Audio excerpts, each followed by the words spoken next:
دنیا کے مختلف ملکوں میں واٹس ایپ متاثر ہونے کے بعد بحال، واٹس ایپ کی سروسز پاکستان سمیت برطانیہ، امریکہ اور کینیڈا میں آدھے گھنٹے سے زائد متاثر رہیں۔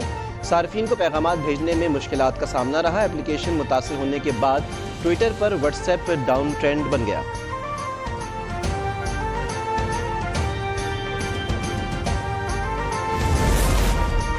سائفر سے متعلق تمام الزامات بے بنیاد ہیں۔ کئی بار سائفر سے متعلق سوال کا جواب دے چکے ہیں۔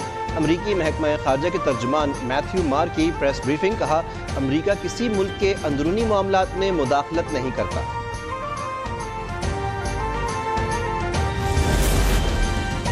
غیر ملکی سائفر کے سیاسی استعمال کی تحقیقات میں اہم پیش رفت۔ چیئرمین پی ٹی آئی کے بعد شاہ محمود قریشی اور اسد عمر بھی ایف آئی اے میں طلب۔ دونوں رہنماؤں کو 24 جولائی کو جی آئی ٹی کے سامنے پیش ہونے کی ہدایت۔ چیئرمین پی ٹی آئی 25 جولائی کو سائفر سے متعلق تمام ثبوت ساتھ لائیں۔ نوٹس کا متن پیش نہ ہونے پر یک طرفہ کارروائی کا اندیہ۔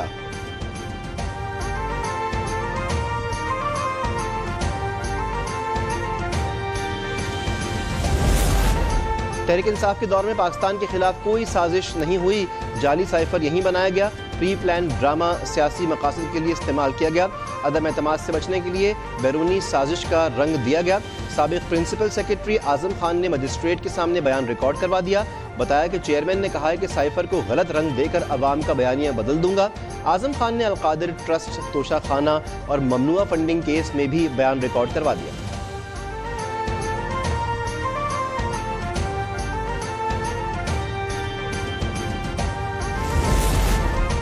سائفر معاملے پر چیئرمین پی ٹی آئی کے خلاف ریاست کی مدعیت میں کیس چلانے کا فیصلہ۔ اعظم خان کا اعترافی بیان چیئرمین پی ٹی آئی کے خلاف فرد جرم ہے۔ چیئرمین پی ٹی آئی نے آفیشل سیکرٹ ڈاکیومنٹ اپنے پاس رکھ کر جرم کیا۔ ان کے خلاف تمام کیسز ثابت ہو چکے ہیں، جرائم کا حساب دینا ہوگا۔ وزیر داخلہ رانا ثناء اللہ کی پریس کانفرنس، کہا کہ اہم مراسلہ اپوزیشن کے خلاف استعمال کیا گیا۔ شاہ محمود بھی جرم میں پوری طرح شریک تھے۔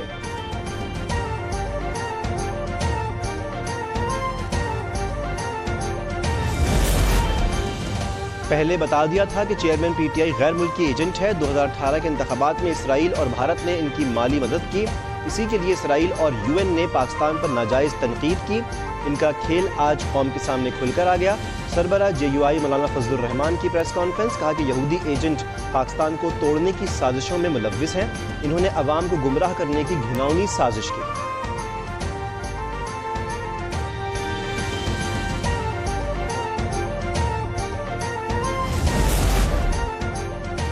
حکومت کا چیئرمین پی ٹی آئی کے خلاف فی الفور ٹرائل شروع کرنے کا اعلان۔ ایف آئی اے انکوائری شروع کرنے کی ہدایت۔ سائفر کی کہانی سے پاکستان میں بحران پیدا کیا گیا۔ چیئرمین پی ٹی آئی کی گرفتاری بھی ہوگی اور پوچھ گچھ بھی ہوگی۔ معاون خصوصی عطا اللہ تارڑ کا دو ٹوک پیغام۔ وزیر اعظم کے مشیر بلال اظہر کیانی کا چیئرمین پی ٹی آئی کو سخت قانونی کارروائی کے لیے تیار رہنے کا اندیہ، کہا پی ٹی آئی کے جھوٹ اور ریاست کے خلاف جرائم بے نقاب ہو گئے۔ اعظم خان لاپتہ نہیں تھے، سائفر کی کاپی گم ہو جانے کی وجہ سے پشاور میں چھپے ہوئے تھے۔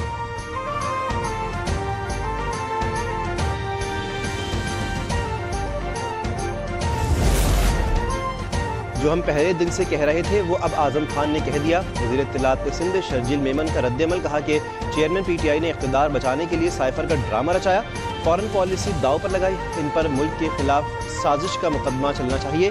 ٹویٹ میں لکھا، شاہ محمود قریشی بھی برابر کے ذمہ دار۔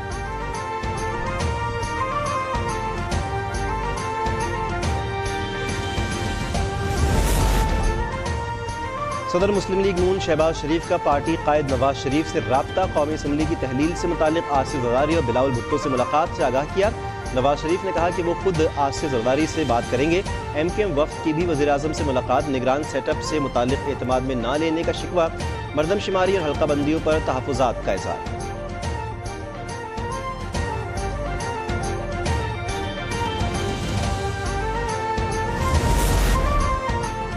عام انتخابات آئین کے مطابق مقررہ وقت پر ہونے چاہیے۔ امید ہے کہ نگران وزیر اعظم کے لیے اتحادیوں کی مشاورت سے کسی نام پر اتفاق ہو جائے گا۔ صدر خاف لیگ چودھری شجاعت حسین کی چودھری شافع اور چیف آرگنائزر چودھری سرور سے ملاقات میں گفتگو۔ غیر جانبدار نگران سیٹ اپ کے حوالے سے تجاویز کا جائزہ لیا گیا۔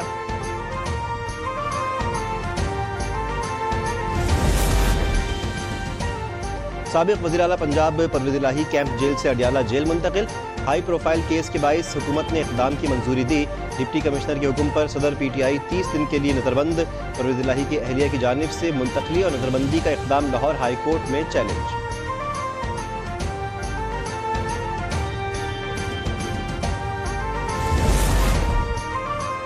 وزیر خارجہ بلاول بھٹو کا اپنی ٹیم کو خراج تحسین، تقریب سے خطاب میں کہا کہ فیٹف گرے لسٹ سے نکلنے اور کوپ 27 کانفرنس میں لاس اینڈ ڈیمیج فنڈ کے قیام کے لیے وزارت خارجہ کا کردار قابل قدر رہا۔ کسی بھی گلوبل چیلنج سے نمٹنے کے لیے ہمہ وقت تیار رہنا چاہیے۔ دنیا کے ساتھ اچھے روابط کے لیے اہم فیصلے اور ڈپلومیٹک سروس کے اصول اور ضوابط پر پوری طرح عمل درآمد ضروری ہے۔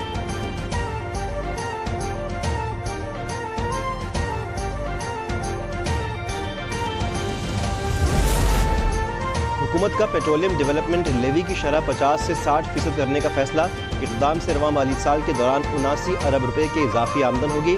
پرسنل انکم ٹیکس کی شرح میں اضافے سے 30 ارب روپے ٹیکس ملے گا۔ کھاد پر 5% FED لگانے سے 34 ارب ملیں گے۔ غیر رجسٹرڈ کاروبار اور بلڈر اینڈ ڈیولپرز پر ٹیکس میں بھی اضافہ۔ پاکستان نے 254 ارب روپے اضافی ٹیکس اقدامات کی تفصیلات IMF کو فراہم کر دی۔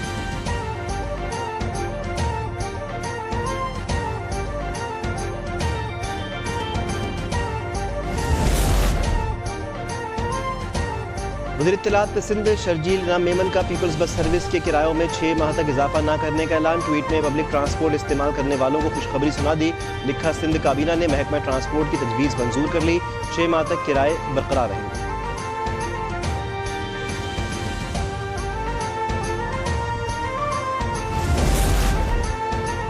میئر کراچی مرتضی وہاب کا بڑا ایکشن، اورنگی ٹاؤن میں 22,000 گز سے زائد اراضی لیز کرنے کی تحقیقات کے لیے 5 رکنی کمیٹی قائم۔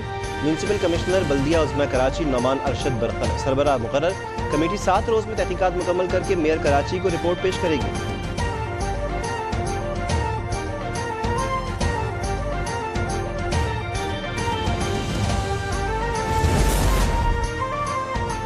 کراچی سے گرفتار کسٹم افسران رشوت کے پیسوں سے سونا خرید کر اعلیٰ افسران کو دیتے تھے۔ رشوت کے عوض 160 تولے سے زائد سونا افسران کو دیا گیا۔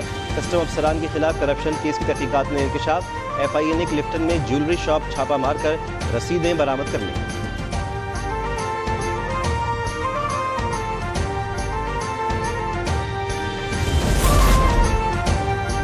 لاہور میں ایشیا کپ ٹرافی کی تقریبی رونمائی، شیڈول کا اعلان۔ پاکستان کی میزبانی میں ایشیا کپ 30 اگست سے شروع ہوگا۔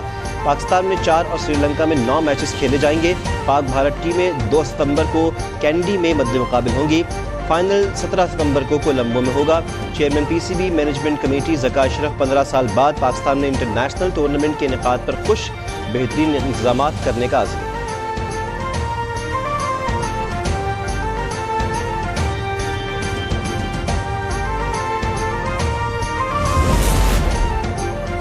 اور گول ٹیسٹ پر پاکستان کی گرفت مضبوط، جیت کے لیے 83 رنز درکار۔ چوتھے دن کے کھیل کے اختتام پر قومی ٹیم نے 3 وکٹوں پر 48 رنز بنا لیے۔ نعمان علی 0، شان مسعود 7، عبداللہ شفیق 8 رنز بنا کر آؤٹ۔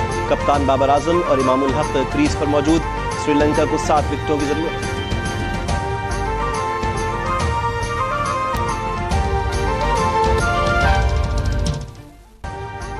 ابھی سبسکرائب کریں تاکہ کوئی خبر رہ نہ جائے۔